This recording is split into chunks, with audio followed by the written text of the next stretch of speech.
Bienvenidos a un nuevo episodio de El Hampa Bruta, el canal donde la historia criminal se enfrenta al mito. Hoy no vamos a glorificar a un bandido, sino a entender por qué un hombre se convirtió en el rostro del desafío durante la Gran Depresión. Esta no es la historia de un héroe, sino la de un símbolo, un delincuente que, por un breve instante, encarnó la rabia y la frustración de un país entero. Su nombre fue John Dillinger, y los periódicos lo llamaron el enemigo público número 1. En El Hampa Bruta no celebramos la violencia ni el crimen. Lo que vas a escuchar es una recreación dramatizada, basada en archivos históricos, reportes públicos oficiales y testimonios de la época. Nuestro propósito es informar, analizar y comprender cómo un ladrón de bancos se convirtió en leyenda y cómo su caída marcó el nacimiento del FBI moderno. Prepárate para sumergirte en los Estados Unidos de los años 30, un país hundido en la pobreza, donde los bancos eran el enemigo y los asaltantes, los nuevos forajidos del pueblo. Esta es la historia de un hombre que desafió al sistema, de una persecución que cambió la historia del crimen y de un mito que aún hoy sigue proyectando su sombra. Pero antes, cuéntanos en los comentarios, ¿crees que Dillinger fue un rebelde contra la injusticia o simplemente un criminal con buena prensa? Y recuerda, suscríbete, activa la campanita y comparte este video para apoyar las investigaciones que mantienen vivo este canal. Y ahora sí, adentrémonos en la historia de John Dillinger, la caída del enemigo público número 1. Estados Unidos, década de 1930. La Gran Depresión ha puesto de rodillas a la nación. La confianza en las instituciones, especialmente en los bancos, se ha desplomado. En este escenario de desesperanza y resentimiento, surge una nueva figura en el imaginario colectivo: el enemigo público. Un criminal que para un sector de la población se convierte en una figura casi mítica de rebeldía. Ninguno encarnó mejor ese mito que John Herbert Dillinger. Durante poco más de un año, desde su salida de prisión en mayo de 1933 hasta su muerte en julio de 1934, Dillinger protagonizó una serie de asaltos y fugas espectaculares que pusieron en jaque a las fuerzas del orden del Medio Oeste. Aunque ya había tenido problemas con la justicia antes de esa fecha, fue en ese breve periodo cuando su figura alcanzó notoriedad nacional y se convirtió en símbolo del descontento social de la era de la Depresión. Esta es la crónica de su ascenso y su caída. John Dillinger nació el 22 de junio de 1903 en Indianápolis, Indiana. Según diversos biógrafos, su infancia fue difícil. Su madre falleció cuando él tenía 3 años y su padre, un tendero descrito como un hombre disciplinario y estricto, se volvió a casar. En su adolescencia, Dillinger mostró un comportamiento rebelde, lo que llevó a su padre a mudar a la familia a una granja cerca de Mooresville, Indiana, buscando un entorno más tranquilo. El intento fracasó. Dillinger abandonó la escuela y, en 1923, buscando una salida, se alistó en la Marina de los Estados Unidos. Su carrera militar fue breve. Según los registros, desertó a los pocos meses tras ser asignado al USS Utah. Regresó a Indiana y en 1924 contrajo matrimonio con Beryl Hovius. Incapaz de mantener un trabajo estable y, según se cuenta, presionado por un delincuente local llamado Ed Singleton, Dillinger cometió su primer delito grave: el asalto fallido a un tendero local. Singleton fue capturado y convenció a Dillinger para que se declarara culpable, asegurándole una sentencia leve. Sin embargo, el juez condenó a John Dillinger a una sentencia desproporcionada, de 10 a 20 años de prisión por asalto e intento de robo. Entró en el reformatorio de Pendleton en 1924. Tenía 21 años. El sistema penitenciario de Indiana, lejos de reformarlo, terminó por afianzar su contacto con el mundo del crimen. Pasó casi 9 años tras las rejas, gran parte de ellos en la prisión estatal de Indiana, en Michigan City, donde coincidió con varios atracadores de bancos experimentados. Hacia el final de su condena, empezó a relacionarse con ellos y a aprender los métodos y tácticas que más tarde pondría en práctica. Allí, Dillinger observó y aprendió. Según los informes penitenciarios y crónicas posteriores, trabó amistad con criminales curtidos como Harry Pete Pierpont, Homer Van Meter y Charles Mackley.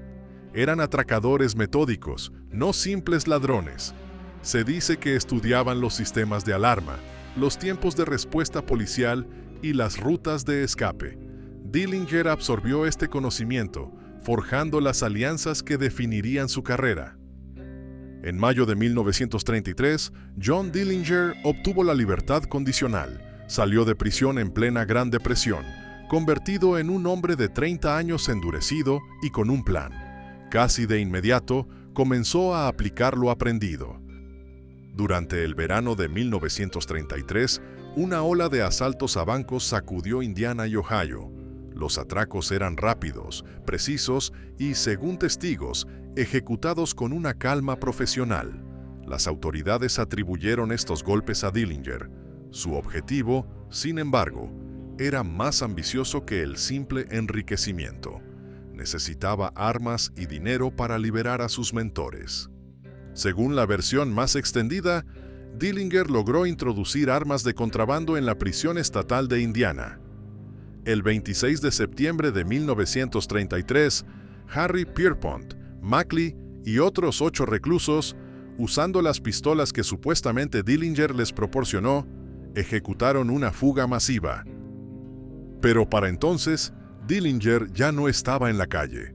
Días antes de la fuga de sus socios, el 22 de septiembre, fue arrestado por la policía local en Lima, Ohio, e identificado. Mientras la banda de Pierpont escapaba, su líder y cerebro financiero estaba de nuevo tras las rejas, en la cárcel del condado de Allen, en Lima. La banda de Pierpont, ahora conocida como la primera banda de Dillinger, no tardó en devolverle el favor.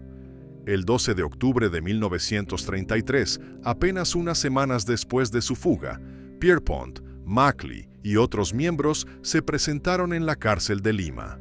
Se hicieron pasar por agentes que venían a trasladar a Dillinger. Cuando el sheriff Jess Sarber les pidió sus credenciales, la banda abrió fuego. Según los informes oficiales, Sarber fue asesinado. La banda liberó a Dillinger de su celda, asegurando también armas y chalecos antibalas del arsenal de la cárcel. La huida fue brutal y consolidó la reputación del grupo. Durante los siguientes meses, la banda desató una serie de violentos atracos a bancos, pero el cerco se estrechaba. En enero de 1934, la banda decidió tomar un descanso y se trasladó a Tucson, Arizona. Un incendio en su hotel, el Hotel Congress, llevó a su identificación y a la captura, sorprendentemente pacífica, de toda la banda por parte de la policía local.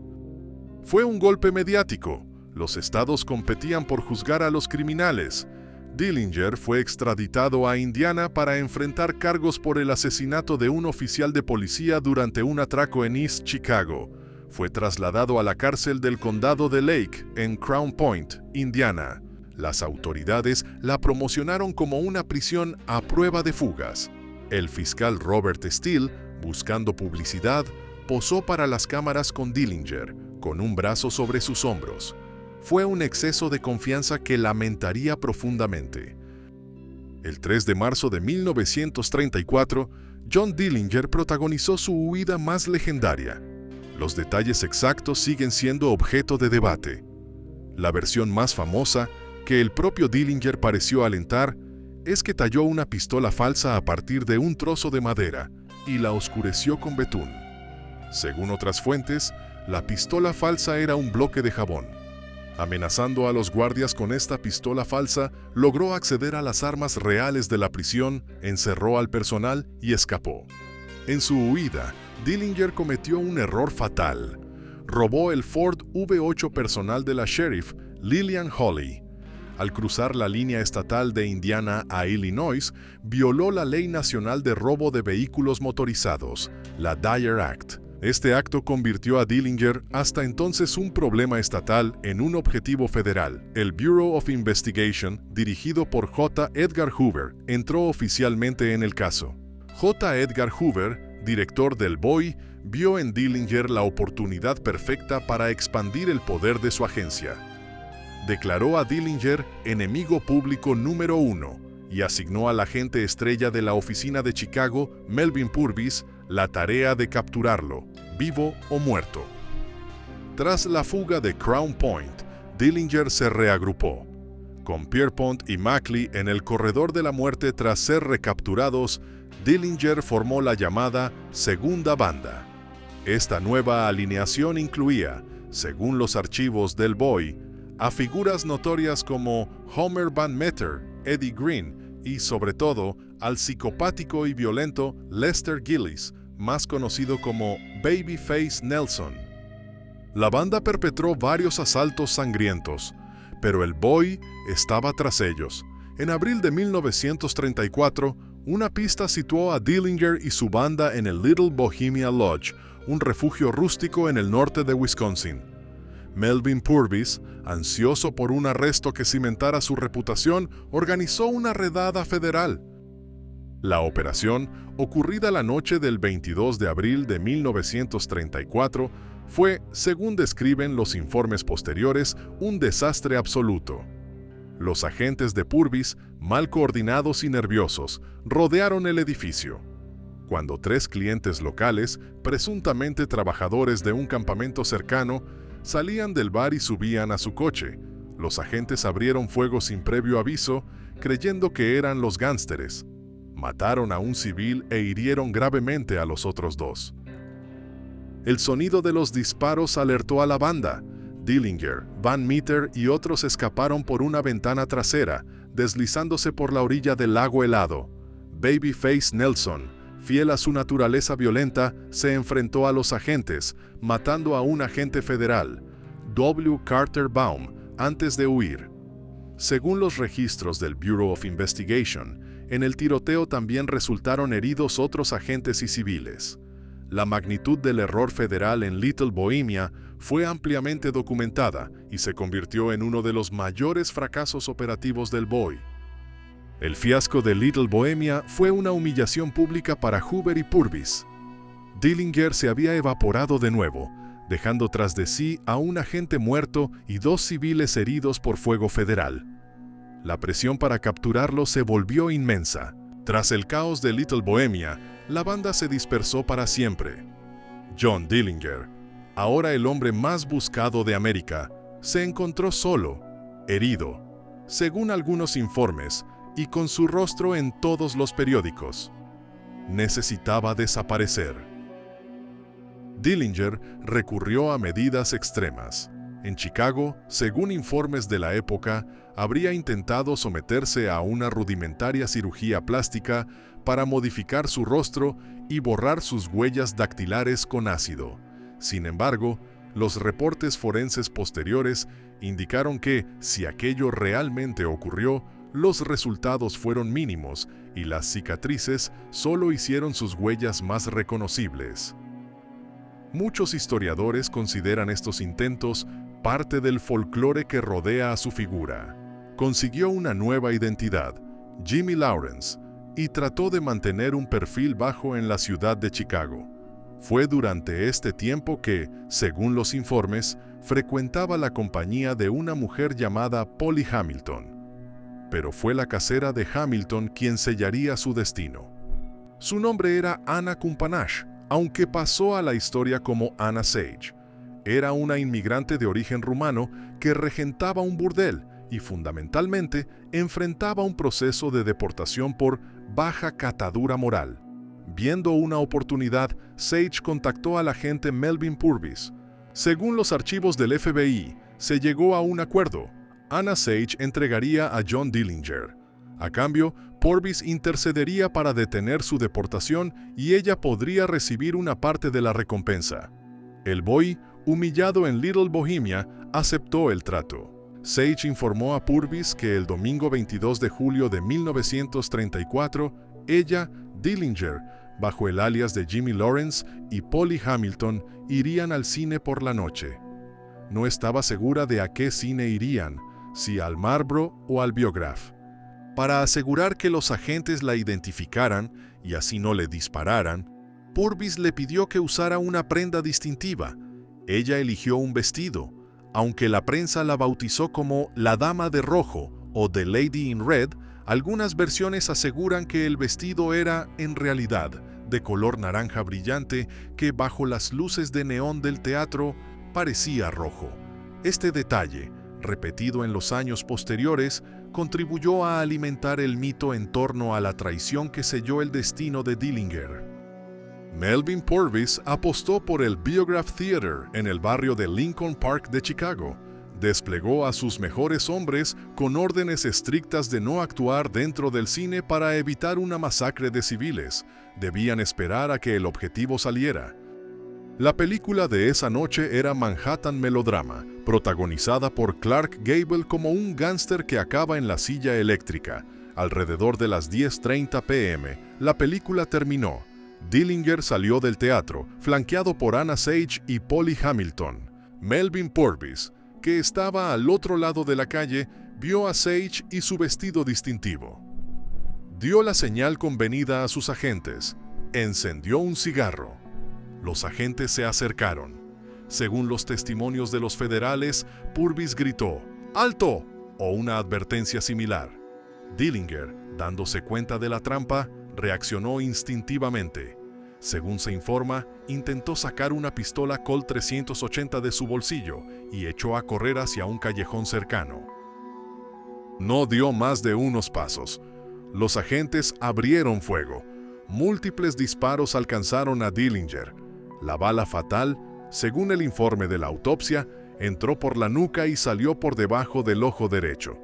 John Herbert Dillinger, el enemigo público número 1, cayó muerto en el pavimento del callejón. Tenía 31 años. La muerte de Dillinger fue una sensación nacional. Su cuerpo fue exhibido públicamente en la morgue de Chicago, donde miles de personas acudieron a verlo. La Dama de Rojo, Anna Sage, recibió parte de la recompensa, pero, irónicamente, el acuerdo no se respetó por completo y fue deportada a Rumanía años después. Melvin Purvis fue aclamado como un héroe, aunque su relación con John Edgar Hoover se deterioraría, llevándolo a renunciar al FBI poco después. La caza y muerte de John Dillinger, junto con la de otros forajidos de la época, sirvió como justificación para transformar el BOI en una poderosa agencia de investigación nacional, el FBI, con jurisdicción federal y nuevas herramientas legales. Dillinger existió en un breve y turbulento paréntesis de la historia estadounidense. Para las autoridades, fue un delincuente peligroso y un asesino. Para parte del público, un símbolo de rebeldía frente a un sistema quebrado por la depresión.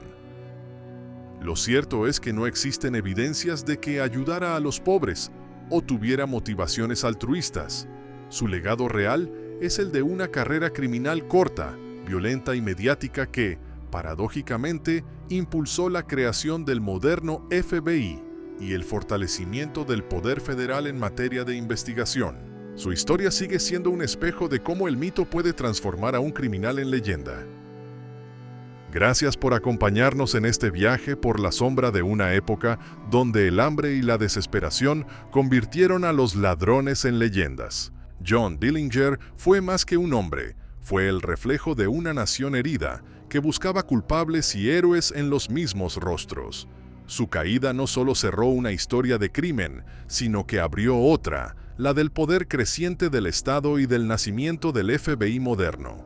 Basado en archivos históricos del FBI, en crónicas de la época y en fuentes como Enciclopedia Británica, History Channel y PBS, este relato no busca glorificar el crimen, sino comprender el contexto social y policial que lo hizo posible. Porque detrás de cada forajido célebre hay un sistema que falló, una sociedad que lo permitió y un pueblo que, por un instante, confundió rebeldía con justicia. El crimen organizado, bajo cualquier bandera o época, deja siempre el mismo eco. Vidas rotas, instituciones debilitadas y generaciones que heredan el miedo como legado. Esa es la verdadera lección que nos dejan las historias de Lampa, que la violencia nunca construye, solo perpetúa el vacío. Si esta historia te hizo pensar, te invitamos a dejar tu opinión en los comentarios. ¿Crees que la sociedad fabrica a sus propios enemigos públicos? Suscríbete, comparte y apoya este proyecto para que sigamos desenterrando la verdad detrás de los mitos. Nos vemos en el próximo episodio de El Hampa Bruta, donde seguiremos explorando las fronteras entre la leyenda y la historia. Hasta entonces.